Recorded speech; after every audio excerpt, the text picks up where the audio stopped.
You've probably heard this advice before: just work harder. Or maybe, stay positive and everything will work out. On the surface, these sayings sound harmless, almost comforting. But here's the truth: some of the most common pieces of advice we've been told since childhood are quietly sabotaging our growth. And the strangest part? We trust them because they're familiar, not because they're actually true.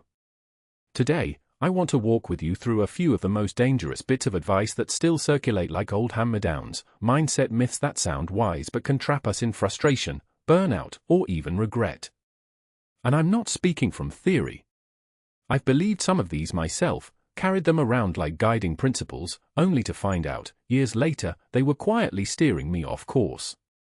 So let's sit down together and unravel these myths, one by one. Because sometimes, the most powerful growth begins not with adding new knowledge, but by unlearning the bad advice we never questioned. This is the granddaddy of all advice. We've been told since childhood that if you simply work harder than everyone else, success will eventually arrive at your doorstep. Now, don't get me wrong. Hard work does matter. But here's the danger: it's only part of the equation. Many people burn themselves out thinking sheer effort alone will guarantee results. I've seen it in careers, in business, even in relationships. Hours poured in, nights sacrificed, yet the payoff never comes. Why? Because effort without strategy is like trying to row a boat with no rudder. You're expending energy, but not necessarily moving closer to where you want to go. A mentor once told me, hard work pays off only if you're working on the right things. That hit me like a hammer. Think about it: two people can put in the same hours, but the one who spends time learning leverage, how to use systems, networks, or smarter methods, will leap ahead. The myth here is dangerous because it can blind us. We end up glorifying exhaustion, as if tiredness itself is proof of success. But success doesn't come from being the most exhausted person in the room, it comes from being the most effective.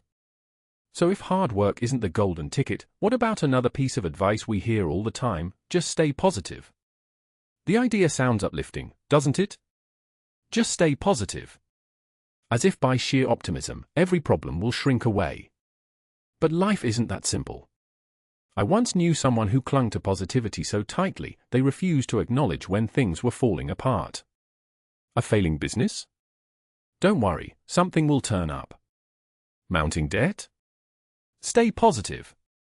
And while their spirit was admirable, reality eventually crashed in hard. Here's the truth: positivity is powerful, but denial is dangerous. Pretending everything is fine can blind us to the real action we need to take. I like to think of positivity as fuel, not a steering wheel. It gives us energy to face challenges, but it can't direct the path on its own. What we need is a balance: optimism paired with chloride realism. The dangerous myth is when positivity becomes an excuse to avoid discomfort, to delay tough decisions, or to sugarcoat reality. True strength is looking at the storm and saying, yes, it's here. Yes, it's ugly. And here's how I'm going to face it. That blend, hopeful yet honest, is what transforms challenges, not blind positivity alone. And speaking of storms, let's tackle another piece of advice that sounds wise but can backfire: follow your passion. This one gets repeated at graduation speeches, plastered across inspirational posters, and whispered like gospel: follow your passion and you'll never work a day in your life. But let's pause. What if your passion doesn't pay the bills? What if it shifts over time, as passions often do? And what if, brace yourself, you're not actually very good at it? Passion matters. It fuels enthusiasm and creativity. But when we treat it as the sole compass for our decisions, we risk chasing paths that lead to disappointment. Imagine someone who loves painting but hates the pressure of monetizing art.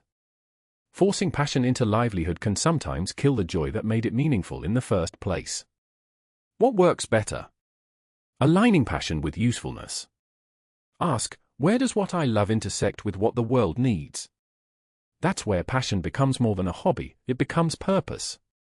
I'll confess, when I was younger, I tried to follow my passion blindly.